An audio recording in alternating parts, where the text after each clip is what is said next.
আমার আল্লাহ রব্বুল আলমিনের অনেকগুলো গুণবাচক নাম রয়েছে। এর মধ্যে একটি নাম হচ্ছে গফফার, ক্ষমাশীল। আল্লাহ রব্বুল আলমিনের আরেকটি গুণবাচক নাম হয়েছে গফুর, ক্ষমাশীল। গফফার ওই সত্তাকে বলে যিনি শুধু একবার ক্ষমা করেন তা নয়, যিনি বারবার ক্ষমা করেন, অসংখ্য অগণিতবার ক্ষমা করে। যে ক্ষমা চাইবে তাকেই ক্ষমা করে। গফুর এটার অর্থ ক্ষমাশীল, কিন্তু মুহাদ্দিসিন কেরাম এর মধ্যে একটু ব্যবধান করছে যে গফফার এটা আমার আল্লাহ রব্বুল আলামিন পৃথিবীর জন্য রেখেছে, সবাইকে ক্ষমা করবেন, যে ক্ষমা চাইবে তাকেই ক্ষমা করবে। এমনকি কোনো অমুসলিম যদি ইসলাম কবুল করে আমার আল্লাহ রব্বুল আলামিন তাকেও ক্ষমা করে। কিন্তু গফুর এটা আমার আল্লাহ রব্বুল আলামিন আখিরাতের জন্য রেখে দিয়েছে। এটা কোনো বেঈমান, কাফের, মুশরিকের জন্য হবে না। একমাত্র যারা ঈমান নিয়ে মৃত্যুবরণ করতে পারবে তাদেরকে আমার আল্লাহ তাআলা আখিরাতে বিভিন্ন উপায়ে তাকে ক্ষমা করার চেষ্টা করে। আল্লাহ পাক বান্দার খালি উসিলা খুঁজে কিভাবে তাকে ক্ষমা করতে। কারণ আমার আল্লাহ রব্বুল আলামিনের একটি পছন্দের প্রিয় কাজ হলো বান্দাকে ক্ষমা করে দাও। আল্লাহ পাকের যত পছন্দের কাজ আছে এর মধ্যে একটি প্রিয় পছন্দের কাজ হলো বান্দা গুনাহ করবে, আল্লাহ ক্ষমা করবে। আমাদের মানুষের যেমন পছন্দের কাজ হলো কি গুনাহ করা, আর আমার আল্লাহ পাকের পছন্দের কাজ হলো বান্দাকে ক্ষমা করে দাও। মুসলিম শরীফের হাদিসের মধ্যে আসছে যেমন আল্লাহ রব্বুল আলামিন প্রতিদিন রাত্রে যারা দিনের বেলা সারাদিন কাজকর্ম করতে গিয়ে নিজে অপরাধ করে ফেলেছে, গুনাহ করে ফেলেছে, এই মানুষগুলোকে আমার আল্লাহ তাআলা প্রতিদিন রাতে ডাকে, হে অপরাধীরা, তুমি অন্যায় করে ঘুমিয়ে আছো, আমি আল্লাহ রব্বুল আলামিন সারা রাত তোমাকে ক্ষমা করার জন্য অপেক্ষায় আছি। সারা রাত অপেক্ষা করেন।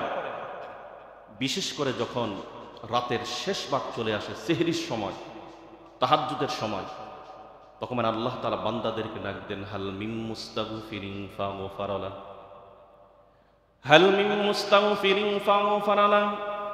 আসুনি কোনো অপরাধী গুনাহ করে ফেলেছ, পাহাড় পরিমাণ গুনাহ করে ফেলেছ, গুনাহ করতে করতে অন্তরকে জাজরা করে ফেলেছ, আমি আল্লাহ রব্বুল আলামিনের কাছে ক্ষমা চাও, আমি আল্লাহ তাআলা তোমাদেরকে ক্ষমা করে দিব। সারা রাত অপেক্ষা করেন। যারা দিনের বেলা অন্যায় করেছে তারা যেন ওই অন্যায়টা নিজের সাথে না রাখে, রাতেই যেন ক্ষমা করে নেয়। ঠিক তদ্রূপভাবে যারা রাতের বেলা অপরাধ করে দিনের বেলায় আল্লাহ তাআলা অপেক্ষায় করেন যে কখন বান্দা আমার কাছে ক্ষমা চাইবে। দেখবেন অনেক সময় পৃথিবীতে সুযোগ, চান্স আছে একবার, যদি এই সুযোগ হাতছাড়া হয়ে যায় দ্বিতীয়বার চান্স পাওয়ার সম্ভাবনা খুব কম থাকে। কিন্তু আমার আল্লাহ রব্বুল আলামিন এমন এক রব, রাতের বেলা অপরাধ করেছ, দিনের বেলা আমার আল্লাহ তাআলা অপেক্ষায় থাকেন বান্দাকে ক্ষমা করার জন্য। দিনের অপরাধীদেরকে রাতের বেলা ক্ষমা করার জন্য অপেক্ষায় থাকেন। দিনের বেলা ক্ষমা নিতে পারে নয়, পরের দিন আল্লাহ তাআলা অপেক্ষা করেন। পরের দিন তুমি ক্ষমা নিতে পারো নাই, এর পরের দিন আল্লাহ তাআলা অপেক্ষা করেন। এমন করে আমার আল্লাহ তাআলা পুরাটা সপ্তাহ অপেক্ষা করতে থাকেন যে বান্দা কখন আমার কাছে ক্ষমা চাই, আমি বান্দাকে ক্ষমা করব। মুহতারাম হাজিরিন, আমার আল্লাহ রব্বুল আলামিন একজন মুমিনকে প্রতিদিনের যেই কর্মসূচি দিয়েছে, একেবারে ফজর থেকে নিয়ে ঈশা পর্যন্ত আল্লাহ রাসূল সাল্লাল্লাহু আলাইহি ওয়াসাল্লাম যে আমলগুলোর কথা আমাদেরকে বলেছেন, শিক্ষা দিয়েছেন, এই কর্মসূচিগুলো এমন, এগুলো যদি কেউ ঠিক মতন পালন করে তা আল্লাহ পাকের কাছে ক্ষমা চাওয়া ছাড়াই আল্লাহ তাআলা প্রতিটি আমলের বদৌলতে তার জিন্দেগীর গুনাহগুলো ক্ষমা করতে থাকে। সুবহানাল্লাহ। আর ক্ষমা চাইলে তো আল্লাহ তাআলা ক্ষমা করবেন। এজন্য আল্লাহর রাসূল বলেন, হে রাতের অপরাধীরা, তোমরা দিনের বেলা ক্ষমা নিয়ে নাও, হে দিনের অপরাধীরা, তোমরা রাতের বেলা ক্ষমা নিয়ে নাও, যদি বঞ্চিত হও এর পরের দিন ক্ষমা নাও। এইভাবে করে আমার আল্লাহ তাআলা পুরা সপ্তাহ অপেক্ষা করেন। যখন সলাতুল জুমা আসে, শুক্রবার দিন যখন আসে, তখন আমার আল্লাহ রাব্বুল আলামিন গত জুমা থেকে নিয়ে এই জুমা পর্যন্ত এর মাঝে যদি কোনো ব্যক্তি কবিরা গুনাহ না করে, তাহলে আমার আল্লাহ রাব্বুল আলামিন গত জুমা থেকে এই পর্যন্ত যত সগীরা গুনাহ আছে, আমার আল্লাহ রাব্বুল আলামিন সমস্ত সগীরা গুনাহগুলো মাফ করে দেন। শুধু খালি এক জুমা থেকে আরেক জুমা পর্যন্ত উপস্থিত হলে।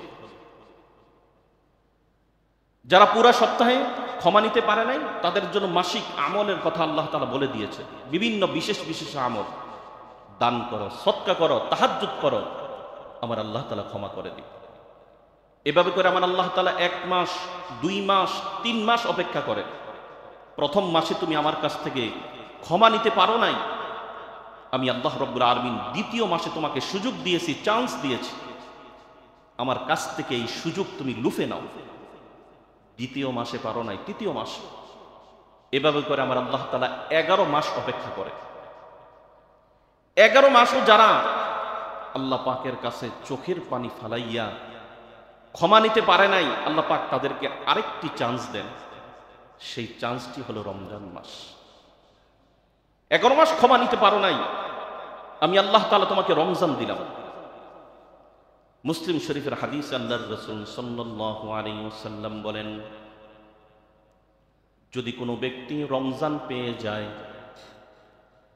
ভাগ্যক্রমে যদি কোনো ব্যক্তি রমজান পেয়ে যায়, গত রমজান থেকে এই পর্যন্ত যদি কোনো ব্যক্তি কবিরা গুনাহ না করে, কবিরা গুনাহ হয়ে গেছে, আল্লাহ পাকের কাছে তওবার মাধ্যমে মোচন করতে পারছে, আল্লাহ রাব্বুল আলামিন শুধু রমজান পাওয়ার কারণেই তার 1 বছরের যত সগীরা গুনাহ আছে সমস্ত সগীরা গুনাহ মাফ করে দেন। 11 মাস তুমি বঞ্চিত হয়েছ, আমি আল্লাহ তাআলা তোমাকে রমজান দিলাম। রমজানের চাঁদ ওঠা থেকে নিয়ে ঈদের দিন চাঁদ ওঠা পর্যন্ত আমার আল্লাহ তাআলা অনাবরত বিরতিহীনভাবে দাগি দাগি অপরাধীদেরকে ক্ষমা করতে থাকে। আমার কাছে ক্ষমা চাও। যদি কোনো ব্যক্তি রমজান মাস পাওয়ার পরে ক্ষমা নিতে পারল না, তাহলে বুঝতে হবে তার কপালটা পুড়ে গেছে, তার জন্য ধ্বংস অনিবার্য। হযরত আবু হুরায়রা রাদিয়াল্লাহু তাআলা আনহু বলেন, আল্লাহর রাসূল সাল্লাল্লাহু আলাইহি ওয়াসাল্লাম একদিন জুমার খুতবা দেওয়ার জন্য মিম্বরে উঠলেন। প্রথম সিঁড়িতে যখন পা রাখলেন, নবীজি আগেও কিছু বললেন না, পরেও কিছু বললেন না, শুধু এতটুকু বললেন আমিন। দ্বিতীয় সিঁড়িতে যখন পা রাখলেন বললেন আমিন, তৃতীয় সিঁড়িতে যখন পা রাখলেন বললেন আমিন। হে আল্লাহ, তুমি কবুল করে নাও। সাহাবায়ে কেরাম প্রশ্ন করলেন, ইয়া রাসূলুল্লাহ, ইয়া হাবিবাল্লাহ, আগেও কিছু বললেন না, পরেও কিছু বললেন না, শুধু বললেন আল্লাহ তুমি কবুল করে নাও। আল্লাহ পাক কি কবুল করে নেবে ইয়া রাসূলুল্লাহ? আল্লাহর রাসূল বলেন, ও সাহাবী, কিছুক্ষণ আগে হযরত জিবরাইল আমার কাছে আসছে। যখন আমি প্রথম সিঁড়িতে পা রাখলাম, জিবরাইল আমিন বলেন, ইয়া রাসূলুল্লাহ, ইয়া হাবিবাল্লাহ, যেই সন্তান মা বাবা উভয়কে পাইল, অথবা মা বাবার 2 জনের একজনকে পাইল, মা বাবার খেদমত করে, মা বাবাকে সন্তুষ্ট করে, নিজের ঠিকানা জান্নাত বানাইতে পারল না, মা বাবার অবাধ্য সন্তান, মা বাবার খোঁজ খবর নেয় না, মা বাবার কলিজার মধ্যে আঘাত দেয়, ইয়া রাসূলুল্লাহ, আমি জিবরাইল ওই মানুষগুলোর ধ্বংস কামনা করছি। আল্লাহ তুমি ওই জাতীয় সন্তানদেরকে তুমি ধ্বংস করে দাও। আল্লাহর রাসূল দেখলেন এমন একটি দোয়া আল্লাহ পাকের কাছে কবুল হওয়া উচিত। এজন্য নবীজির সাথে সাথে বললেন আমিন, আল্লাহ তুমি কবুল করে নাও। আল্লাহর রাসূল যখন দ্বিতীয় সিঁড়িতে পা রাখলেন, জিবরাইল আমিন বললেন, ইয়া রাসূলুল্লাহ, ইয়া হাবিবাল্লাহ, যে ব্যক্তি রমজান মাস পাইল, রমজান মাস পাওয়ার পরে নিজের গুনাহ মাফ করাইতে পারল না, সেই ব্যক্তি ধ্বংস হোক। রহমতের নবী কিন্তু সমস্ত বিশ্ব জগতের জন্য রহমত স্বরূপ আমার নবীজি। সেই নবীজি বললেন, হ্যাঁ, যেই ব্যক্তি রমজান মাস পাওয়ার পরে নিজের গুনাহ ক্ষমা করাইতে পারল না, সেই ব্যক্তির ধ্বংস হওয়া আমি নবীজিরও কাম্য, জিব্রাইলেরও কাম্য। আল্লাহ তুমি কবুল করেন। তৃতীয় শ্রেণীতে যখন পা রাখলেন, জিব্রাইল বললেন, ইয়া রাসূলুল্লাহ, কোন ব্যক্তির সামনে যদি আপনার নাম উচ্চারণ করা হয়, শুধু মুহাম্মদ, এই নাম শোনার পরে যদি কোনো ব্যক্তি আপনার শানে কমপক্ষে সবচেয়ে ছোট্ট দুরূদ সাল্লাল্লাহু আলাইহি ওয়াসাল্লাম পড়ল না, ইয়া আল্লাহ তুমি তাকে ধ্বংস করে দাও। নবীজি বললেন, আমিন। তাহলে 11 মাস আমার আল্লাহ তাআলা অপরাধীদেরকে ক্ষমার জন্য অপেক্ষায় থাকেন। 11 মাস তুমি ক্ষমা নিতে পারো নাই, আমি আল্লাহ তাআলা তোমাকে রমজান দিলাম। রমজানে যখন তুমি দোয়া করবা, অন্য সময় তো রাতের বেলা ঘুম বেশি তোমাদের, রাতের বেলা ঘুম থেকে উঠে আমাকে আমার কাছে কিছু চাওয়ার সুযোগ পাও না। আমি রোজা দিলাম, রোজা অবস্থায় তুমি যখন যেইভাবে দোয়া করবা, আমি আল্লাহ তাআলা দোয়া কবুল করে নেব। রমজানের প্রতিটি আমলের মধ্যে আল্লাহ তাআলা ক্ষমা রেখেছে। আমি আপনি রমজানে যেই আমলগুলো করি, প্রতিটি আমলের পিছনে আমার আল্লাহ পাকের ঘোষণা, পুরস্কার হলো ক্ষমা। আমরা একটি একটি করে শুনি, তাহলে বুঝতে পারবেন। বুখারী শরীফের হাদিস, হযরত আবু হুরায়রা রাদিয়াল্লাহু তাআলা আনহু বলেন, মান সামা রমাদান ঈমানান ওয়া ইহতিসাবান গুফিরা লাহু মা তাকদ্দামা মিন যামবি। আল্লাহর রাসূল বলেন, যে ব্যক্তি রমজানের রোজা রাখলো দুইটি নিয়তে। কয়টি নিয়তে? এক নাম্বার হলো ঈমান। এটা হলো আল্লাহ রাব্বুল আলামিন আমার উপরে ফরজ করেছেন। আল্লাহ পাকের ফরজ বিধান আমাকে রাখতেই হবে। মন চাইলে রাখবো, মন চাইলে রাখবো না, এমনটি নয়।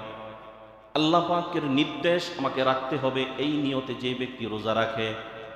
2 নাম্বার হলো ইহতিসাবান, সাথে সাথে সওয়াবের আশা করে, যে আমি এই রোজা রাখলে আমার আল্লাহ তাআলা আমাকে নিজ হাতে পুরস্কার প্রদান করবেন। অন্য হাদিসের মধ্যে আসে, আস-সাওমু লি ওয়া আনা আজজি বিহি। কোন ব্যক্তি যদি রমজানের রোজা রাখে, আল্লাহ তাআলা বলেন, যেহেতু রোজাটা আমার জন্য রাখলো, এর জন্য আমি আল্লাহ রাব্বুল আলামিন তাকে নিজ হাতে রোজার পুরস্কার দান করব। অন্য বর্ণনায় আসছে, ওয়া আনা উজজা বিহি, রোজা যেহেতু আমার জন্য রাখে, এর জন্য আমি নিজেই হলাম রোজার পুরস্কার, আমি হলাম রোজার পুরস্কার। আচ্ছা বলেন, আমার আল্লাহ তাআলা যদি কারোর জন্য হয়ে যায়, তার কি আর কিছু প্রয়োজন আছে? এর জন্য আল্লাহর রাসূল বলেন, যে ব্যক্তি রমজানের রোজা রাখে দুইটি নিয়তে, এটা হলো আল্লাহ রাব্বুল আলামিনের ফরজ বিধান আমাকে রাখতেই হবে। 2 নাম্বার হলো ইহতিসাবান, এই রোজা রাখলে আমার আল্লাহ রাব্বুল আলামিন আমাকে নিজ হাতে পুরস্কার প্রদান করবেন। এই দুইটি নিয়তে যদি কোনো ব্যক্তি রমজানের রোজা রাখেন, আল্লাহর রাসূল বলেন, গুফিরা লাহু মা তাকদ্দামা মিন যামবি, আল্লাহ রাব্বুল আলামিন তার অতীতের সমস্ত গুনাহগুলো মাফ করে দিবেন। তাহলে রমজানের 30টি দিনের বড় একটি সময় কেটে যায় কিসের মাধ্যমে? রোজা অবস্থায়। যতক্ষণ রোজার হালতে থাকবে, ততক্ষণ তার জিন্দেগীর গুনাহগুলো জড়তে থাকবে। আকাশ থেকে বৃষ্টির পানি যেমন অনাবরত বিরতিহীনভাবে পড়তে থাকে, রোজাদারের গুনাহগুলো বিরতিহীনভাবে তার শরীর থেকে ঝরতে থাকে। এটা তো আমি দিনের আমলের কথা বললাম, কারণ রমজান ছাড়া এই সুযোগ কিন্তু অন্য মাসে নাই। আচ্ছা বলেন, রমজান ছাড়া কি এইভাবে কেউ রোজা রাখতে পারে? একেবারে ফজর থেকে নিয়ে ইফতার পর্যন্ত কয় ঘন্টা সময়? 13-14 ঘন্টা সময়। দিনের অর্ধেক সময় মানুষ রোজার হালতে থাকে। আর রোজা অবস্থায় যখন থাকে, বান্দার গুনাহগুলো অটোমেটিক ভাবে চালিয়ে ঝরতে থাকে। এবার আসেন রাতের আমলের কথা বলি। এটাও বুখারী শরীফের হাদিস, হযরতে আবু হুরায়রা রাদিয়াল্লাহু তাআলা আনহু বলেন, মান কামা রমাদান ঈমানান ওয়া ইহতিসাবান গুফিরা লাহু মা তাকদ্দামা মিন যামবি। কোন ব্যক্তি যদি রাতের বেলা দাঁড়িয়ে ইবাদত করে, সালাতুত তারাবিহ নামাজ আদায় করে দাঁড়িয়ে দাঁড়িয়ে, তাহাজ্জুদ নামাজ আদায় করে, আল্লাহর রাসূল বলেন যতক্ষণ পর্যন্ত দাঁড়িয়ে থাকবে, গুফিরা লাহু মা তাকদ্দামা মিন যামবি, ততক্ষণ পর্যন্ত তার জিন্দেগীর গুনাহগুলো ঝরতে থাকবে। এই যে রমজান মাসে কষ্ট করে দাঁড়িয়ে থাকি, যতক্ষণ পর্যন্ত আমি দাঁড়াবো, আমরা তো মনে করি যে যেই মসজিদে আগে শেষ হয় সেটা মনে হয় ভালো। আমি মনে করি যেই মসজিদে দেরি করে শেষ হয় ওই মসজিদের মুসল্লিদের গুনাহগুলো বেশি করে ঝরতে থাকে। আপনি যতক্ষণ দাঁড়িয়ে থাকবেন ততক্ষণ গুনাহ ঝরতে থাকবে। আমি তো একটা হিসাব দিলাম যে একেবারে সেহরি থেকে ইফতার পর্যন্ত প্রায় 14 ঘন্টা রোজার হাল হতে থাকে। এরপরে শুরু হয় মাগরিবের সময়, মাগরিবের আগ মুহূর্তে আমরা ইফতার করি, ইফতারও এটা আল্লাহ পাকের ইবাদত। এরপরে মাগরিবের নামাজের জন্য দাঁড়াই, সেখানেও কিয়াম। মাগরিবের পরে বাকি যে সময়টুকু আছে এই সময়টুকু আমরা কি করি? ইশার সলাতের জন্য অপেক্ষা করি।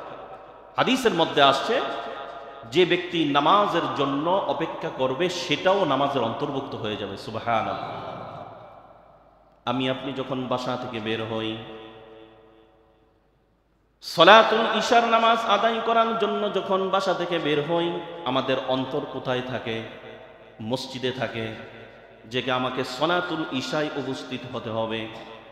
লম্বা সময় দাঁড়িয়ে দাঁড়িয়ে কোরআন তেলাওয়াত করতে হবে, কোরআন তেলাওয়াত শুনতে হবে। এই মন মানসিকতায় যে ব্যক্তি সলাতুল ইশার মধ্যে দাঁড়ায়, তাও কি 5 মিনিট 10 মিনিটের জন্য নেই, ঘন্টাকে ঘন্টা দাঁড়িয়ে থাকে, 1.5 ঘন্টা 2 ঘন্টা সময় দাঁড়িয়ে থাকে। সলাতুল ইশা যখন শেষ হয় বাড়িতে যায়, সামান্য একটু খাওয়া দাওয়া শেষ করে একটু ক্লান্তি দূর করার পরে আবার যাদের সুযোগ আছে সলাতুত তাহাজ্জুদের জন্য দাঁড়িয়ে যায়, সেখানে আবার ঘন্টা। এরপরে হলো সেহরি। সামনে আসবে হাদিসের মধ্যে, যে ব্যক্তি সেহরি খাবে, যতক্ষণ পর্যন্ত সেহরি খাবে ততক্ষণ পর্যন্ত তার জিন্দেগীর গুনাহগুলো ক্ষমা হতে থাকে। রহমতের ফেরেশতারা তার জন্য দোয়া করে, আল্লাহ যাহারা সেহরি খাইতেছে, আল্লাহ তাদের জিন্দেগীর সমস্ত গুনাহগুলো তুমি ক্ষমা করে দাও। এরপরে হলো ফজর নামাজ। এক কথা প্রায় 18 ঘন্টা 20 ঘন্টা বান্দার গুনাহগুলো ঝরতে থাকে, অটোমেটিক ভাবে গুনাহগুলো ঝরতে থাকে। এই সুযোগ আমার আল্লাহ রাব্বুল আলামিন রমজানে দিয়েছে। কেন? কারণ এই বছরের গুনাহ যেন বান্দা রমজানে শেষ করতে পারে, এই গুনাহ যেন সামনের বছরে না আসে। এজন্য আল্লাহ তাআলা এই রমজান দিয়েছে। একটু আগে আমি বললাম যে সেহরির মাধ্যমে জিন্দেগীর গুনাহগুলো ঝরে। আল্লাহর রাসূল সাল্লাল্লাহু আলাইহি ওয়াসাল্লাম বলেন, তবরানী শরীফের হাদিস, হযরত আব্দুল্লাহ ইবনে ওমর রাদিয়াল্লাহু তাআলা আনহু বলেন, ইন্নাল্লাহা ওয়া মালাইকাতাহু ইউসাল্লুনা আলাল মুতাসাহহিরিন।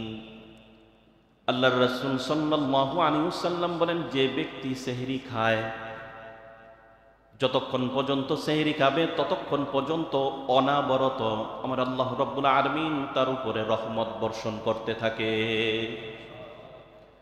আল্লাহ রাব্বুল আলামিনের সেই সমস্ত মাখলুক যারা জীবনে গুনাহ করে নাই, গুনাহ কাকে বলে জানে না, নাফরমানি কাকে বলে জানে না, ওই সমস্ত ফেরেশতারা আল্লাহ পাকের জন্য দোয়া করে, আল্লাহ যারা সেহরি খাইতেছে তাদের জিন্দেগীর গুনাহগুলো তুমি ক্ষমা করে দাও। আপনি আমি যে সেহরি খাইতে উঠলাম, এই যে 2 আঙ্গুল দিয়ে 4 আঙ্গুল দিয়ে বাটটা নাড়াচাড়া করতেছি, একটু খেজুর নিতেছি, একটু পানি নিতেছি, ওই সময় ফেরেশতারা দোয়া করে, আল্লাহ যারা সেহরি খাইতে উঠলো তাদের জিন্দেগীর গুনাহ তুমি ক্ষমা করে দাও। অন্য হাদিসের মধ্যে আসে আল্লাহর রাসূল বলেন, তাসাহহারু ফাইন্নাস সাহুরি ফিল বারাকা ফাইন্নাস সাহুরি ফিল বারাকা। আল্লাহর রাসূল বলেন, তাসাহহারু তোমরা সেহরি খাও, কেননা ফাইন্নাস সাহুরি ফিল বারাকা, সেহরির মধ্যে আমার আল্লাহ রাব্বুল আলামিন বরকত রেখে দিয়েছেন। কি বরকত রেখেছেন? মুহসিন ইকরাম চমৎকার দুটো ব্যাখ্যা করেছেন। এক নম্বর ব্যাখ্যা, এটা তো আমরা জানি যে খাবারের ভিতরে আল্লাহ তাআলা শক্তি রাখছে। মুমিন বান্দা যখন খাবার খাইবে তখন তার শরীরের ভিতরে ইবাদতের এনার্জি সৃষ্টি হয়, ইবাদত করতে ভালো লাগে। এমনটি নয় যে আমি না খাইয়া ইবাদত করব। আল্লাহ রাসূল বলেন খাও, শরীরকে সুস্থ, এটা তো আছে। মুহাদ্দিসিন কেরাম আরেকটি চমৎকার ব্যাখ্যা দিয়েছেন যে 24 ঘন্টা সময়ের মধ্যে আল্লাহ পাকের কাছে সবচেয়ে মূল্যবান সময় হলো সাহারির সময়, তাহাজ্জুদের সময়। তাহাজ্জুদের সময়টা হলো আল্লাহ পাকের কাছে খুবই গুরুত্বপূর্ণ, দামি। পৃথিবীতে এরকম বহুত আল্লাহ বলা মানুষ আছে যে সারা বছরে একদিনও তাহাজ্জুদে ওঠার সময় পায় না। কি আছে না এরকম?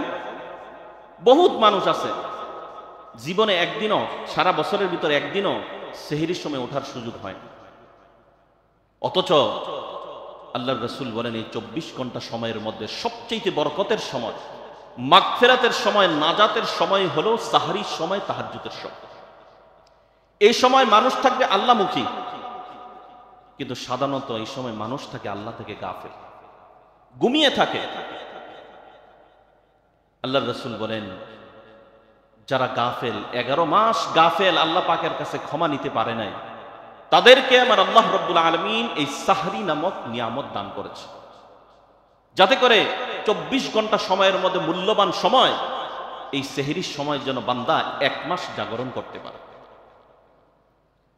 আল্লাহর রাসূল সাল্লাল্লাহু আলাইহি ওয়াসাল্লাম বলেন যখন সাহরির সময় হয় আমার আল্লাহ রাব্বুল আলামিন দাগি দাগি অপরাধীদেরকে ডাক দিয়ে বলেন, হে অপরাধীরা, যাদেরকে সবাই ফিরিয়ে দিয়েছে, যাদেরকে সবাই বঞ্চিত করেছে, আমি আল্লাহ তাআলা তোদেরকে বঞ্চিত করব না। আমার কাছে ক্ষমা চা, আমি আল্লাহ তাআলা তোকে ক্ষমা করব। যাদের জন্য পৃথিবীর সকল দরজা বন্ধ হয়ে গেছে, আমি আল্লাহ রাব্বুল আলামিন তোর জন্য মাগফিরাতের দরজা আমি খোলা রাখছি। প্রতিটি মানুষের জন্য আল্লাহ তাআলা মাগফিরাতের দরজা খোলা রাখেন মৃত্যুর যন্ত্রণা শুরু হওয়ার আগ পর্যন্ত। সাকরাতুল মাউত, যখন মৃত্যুর যন্ত্রণা শুরু হয়ে যাবে তখন তওবা করলে তওবা কবুল হবে না। হযরত মালাকুল মউতকে আপনি যদি দেখে ফেলেন, তওবার দরজা আল্লাহ তাআলা সাথে সাথে বন্ধ করে দেন। শুধু তাই নয়, আল্লাহ রাব্বুল আলামিন কিয়ামত পর্যন্ত 1 সেকেন্ডের জন্য ক্ষমার দরজা বন্ধ করবেন না। কারণ 1 সেকেন্ড যদি ক্ষমার দরজা বন্ধ করেন, আর ওই সময় যদি কোনো অপরাধী আমার কাছে ক্ষমা চায়, সে তো ক্ষমা পাবে না। এর জন্য দেখবেন পৃথিবীর মধ্যে যত রাজা বাদশাহ আছে, সকল রাজা বাদশার ছুটির দিন আছে।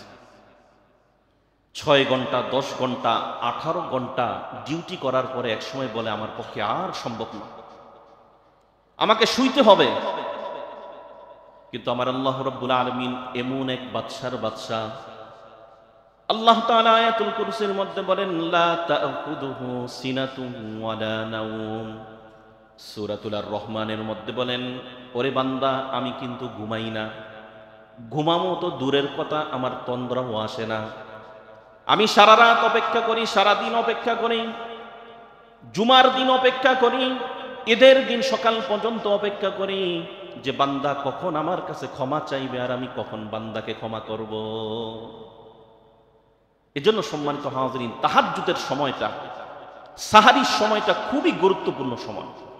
যারা 11 মাস আল্লাহ পাকের কাছ থেকে ক্ষমা নিতে পারে নাই, তাদের জন্য একটি সুবর্ণ সুযোগ হলো সাহারির সময়। একটু ঘুম থেকে আগে উঠে যাব, 2 রাকাত নামাজ পড়ে আল্লাহ পাকের কাছে চোখের পানি ফেলাইয়া কান্না করবো, মাবুদ তুমি যদি আমাকে ক্ষমা না করো, কে আমাকে ক্ষমা করো? পারবো তো ইনশাআল্লাহ।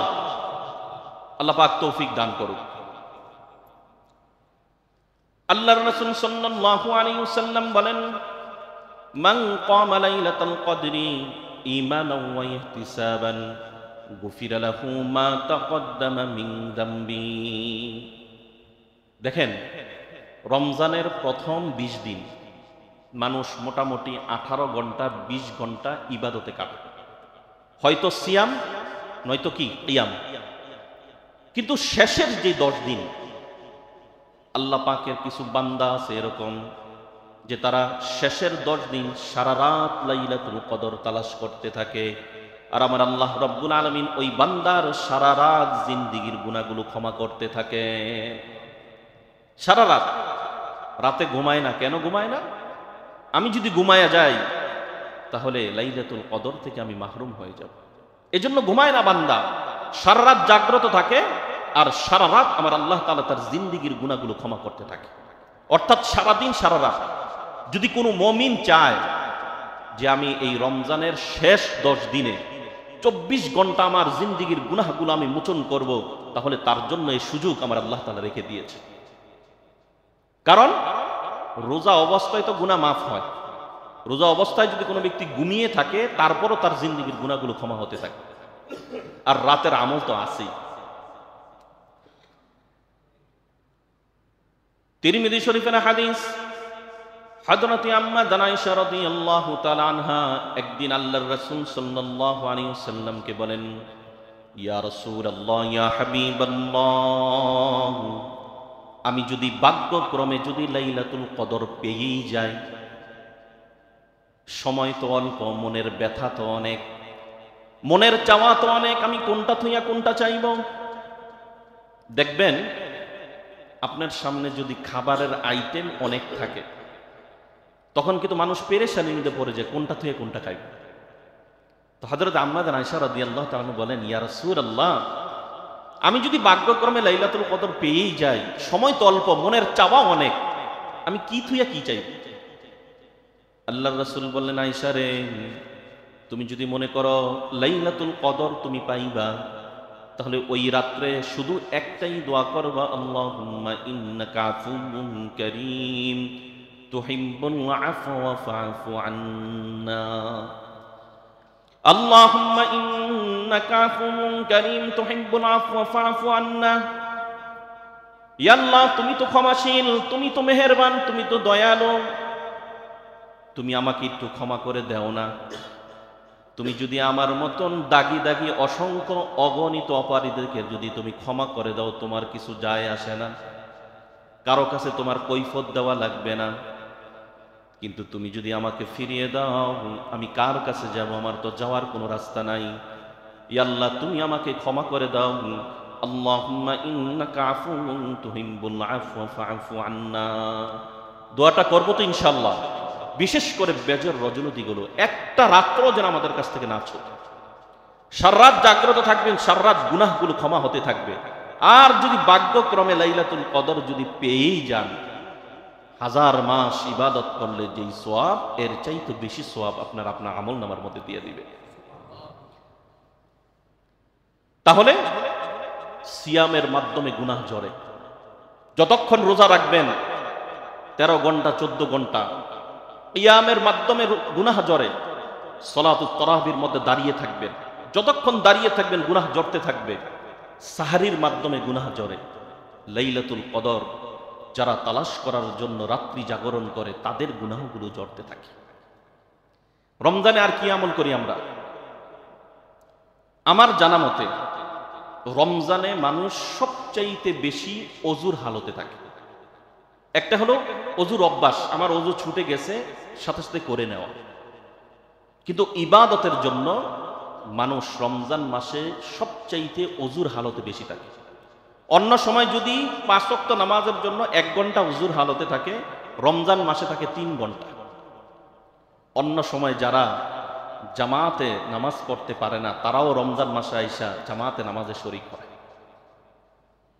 আল্লাহর রাসূল সাল্লাল্লাহু আলাইহি ওয়াসাল্লাম বলেন, হযরত উসমান ইবনে আফফান রাদিয়াল্লাহু তাআলা আনহু বলেন, যে ব্যক্তি সুন্দরভাবে ওযু করল, নবী আলাইহিস সালাতু ওয়াস সালাম যেভাবে ওযু করতে বলেছেন, সুন্নত তরিকায় যে ব্যক্তি ওযু করল, নবী বলেন, খরজাত খতায়াহু মিন জাসাদিহি। এই ওযু করার কারণে আমার আল্লাহ তাআলা তার শরীরের যত গুনাহ আছে সমস্ত গুনাহগুলো ধুয়ে মুছে পবিত্র করে দেন। তাহলে অজু অবস্থায় মানুষ সবচাইতে বেশি সময় থাকে কোন সময়? রমজান মাস। অজুর মাধ্যমে বান্দার গুনাহগুলো জপতে থাকে। রমজান মাসে সবচাইতে মানুষ বেশি আসে মসজিদ, ঠিক না? অন্য সময় থেকে মসজিদে সবচাইতে বেশি আসে। দেখেন আল্লাহ রাসূল সাল্লাল্লাহু আলাইহি ওয়াসাল্লাম কি বলেন, মুসলিম শরীফের হাদিস। আল্লাহর রাসূল বলেন, বান্দা যখন মসজিদের জন্য পা বাড়ায়, বান্দা যখন মসজিদের জন্য পা বাড়ায়, তার প্রতিটি কদমের বদৌলতে আমার আল্লাহ তাআলা তার জিন্দেগীর একটি করে গুনাহ ক্ষমা করে দেন, একটি করে মর্যাদা আল্লাহ তাআলা বাড়িয়ে দেন। একটি করে গোমা, যতটা কদম ততটা গুনাহ আল্লাহ তাআলা ক্ষমা করবেন। আবার আপনার আমার বলে আল্লাহ পাকের কাছে বলে মর্যাদাও আছে। আমরা হলাম আল্লাহ পাকের নাখান্দার গোলাম, আমাদের মর্যাদাও আছে, সেই মর্যাদাও আল্লাহ তাআলা বাড়িয়ে দেন। রমজানে আরেকটি আমল আমরা করি, সেটা হলো কোরআন তেলাওয়াত। যে ব্যক্তি কোরআন তেলাওয়াত শুনবে, কোরআন তেলাওয়াত করবে, তার জিন্দেগীর গুনাহগুলো জড়তে থাকবে। হযরত আবু উমামা আল বাহিরি রাদিয়াল্লাহু তাআলা আনহু তিনি বলেন, আল্লাহর রাসূল বলেন, ইকরাউল কুরআন ফাইন্নাহু ইয়াতি ইয়াউমাল কিয়ামা শাফিআন লিআসহাবি। আল্লাহর রাসূল সাল্লাল্লাহু আলাইহি ওয়াসাল্লাম বলেন, ইকরাউল কুরআন, তোমরা কোরআন পড়ো, কোরআন তেলাওয়াত করো, ফাইন্নাহু ইয়াতি ইয়াউমাল কিয়ামা। যে ব্যক্তি যতক্ষণ পর্যন্ত কোরআন তেলাওয়াত করবে, এই কোরআন কাল কিয়ামতের ময়দানে তার জন্য সুপারিশ করবে। কি সুপারিশ করবে? মুহাদ্দিসিন ইকরাম দুটো ব্যাখ্যা করেন। এক নাম্বার, কিয়ামতের ময়দানে কোরআন বলবে, আল্লাহ তুমি তোমার এই বান্দার জিন্দেগীর গুনাহগুলো তুমি ক্ষমা করে দাও।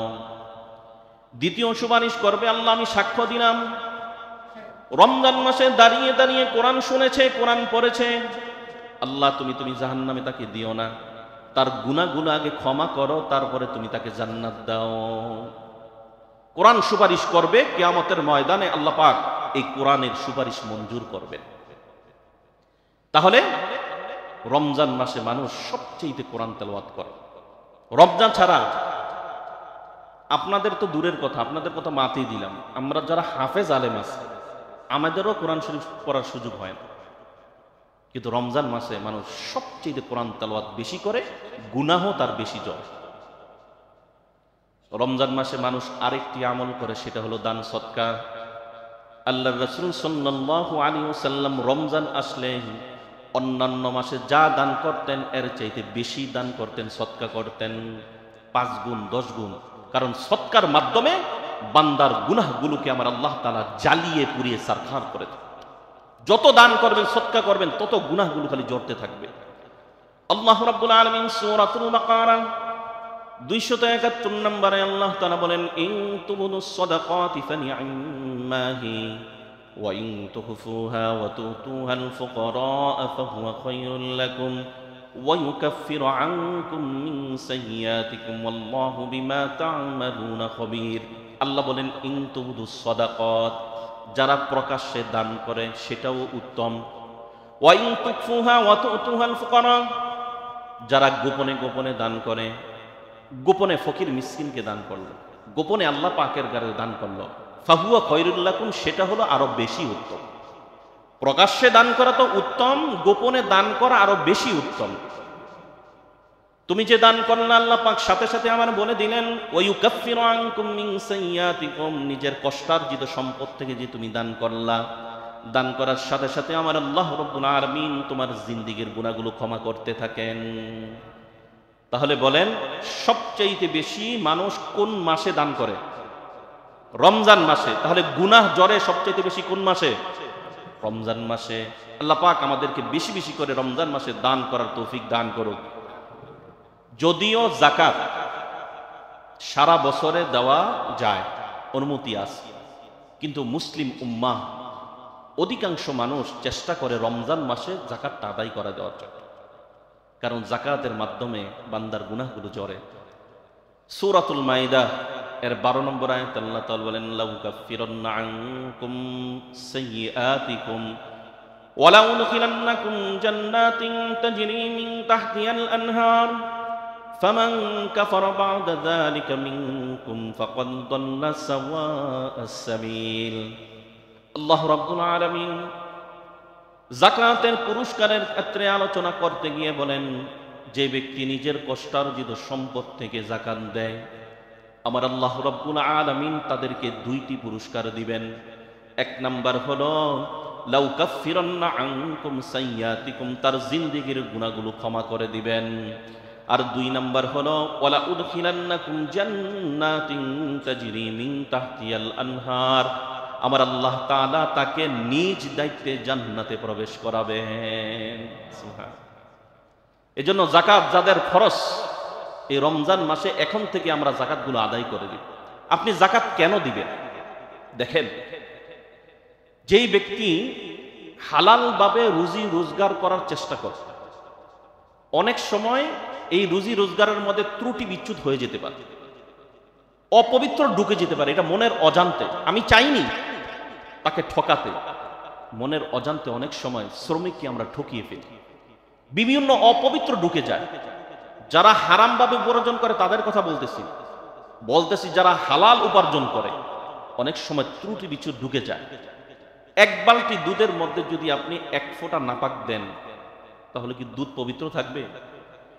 পুরা দুধ যেরকম ভাবে অপবিত্র হয়ে যায়, আপনার পুরা সম্পদের মধ্যে, কামাইয়ের মধ্যে যদি একটু নাপাকের হারামের সিটা ফুটা থাকে, পুরা সম্পদ নাপাক হয়ে যাবে, অপবিত্র হয়ে যাবে।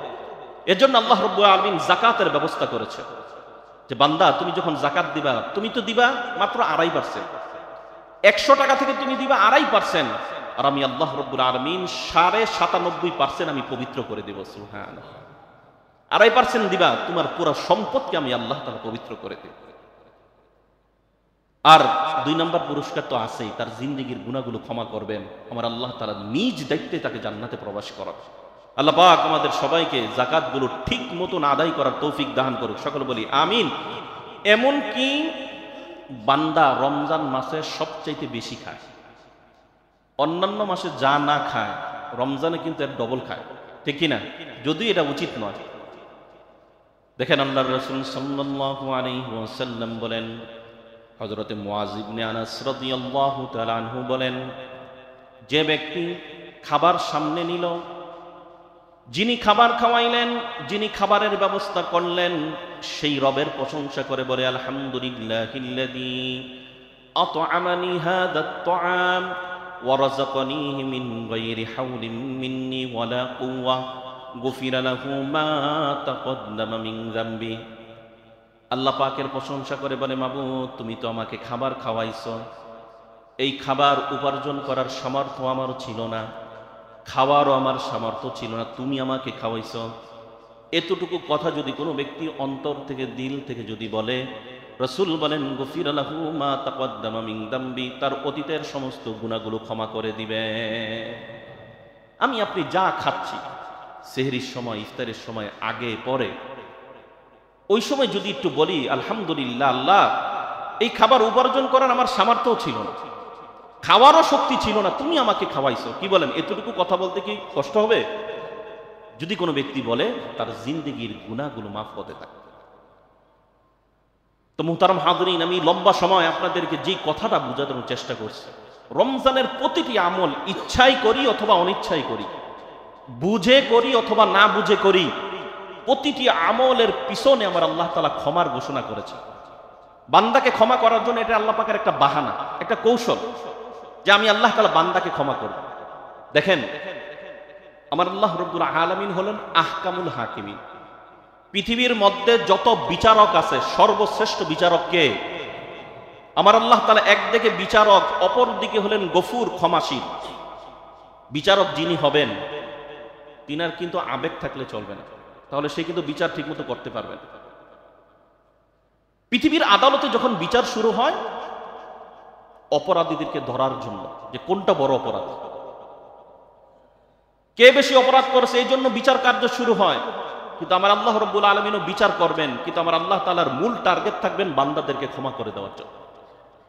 এজন্য বহুত ঘটনা আছে এরকম, আপনারা প্রসিদ্ধ ঘটনা শুনেছেন, এক বেশ্যা নারী সারা জীবন জিনা করেছে, তার আয় রোজগার, কামাই রোজগার ছিল নিজের দেহ ব্যবসা করা।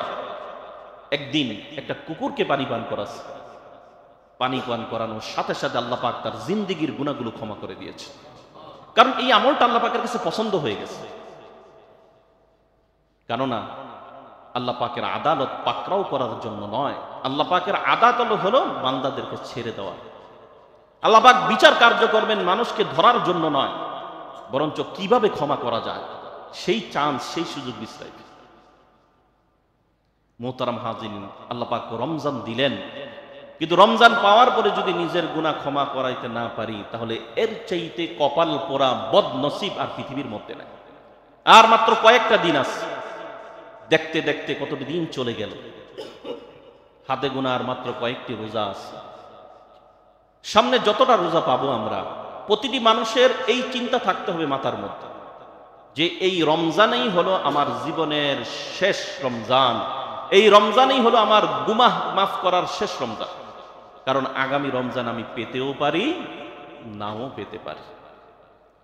যদি আমি গুনাহ মাফ করাতে না পারি, রহমতের নবী দোয়া করেছেন, জিব্রাইল আমিন দোয়া করেছেন, নবীজির সাথে সাথে বলেছেন আমিন।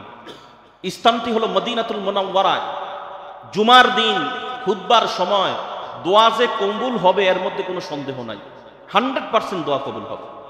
যে ব্যক্তি রমজান পাওয়ার পরে নিজের গুনাহ মাফ করাইতে পারলো না, সেজন্য ধ্বংস হয়ে যাবে। আল্লাহ পাক আমাদের সবাইকে ধ্বংস থেকে হেফাজত করে, সকলে বলি আমিন। যেই আমলগুলোর কথা বললাম, একটি আমলও যেন রমজান মাসে আমাদের কাছ থেকে যেন না ছুটে যায়, আমরা যেন পরিপূর্ণভাবে এই আমলগুলো করতে পারি। আল্লাহ পাক তৌফিক দান করুক।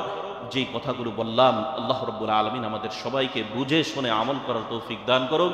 সকলে বলি আমিন। ওয়া আখিরু দাওয়ানা আলহামদুলিল্লাহ।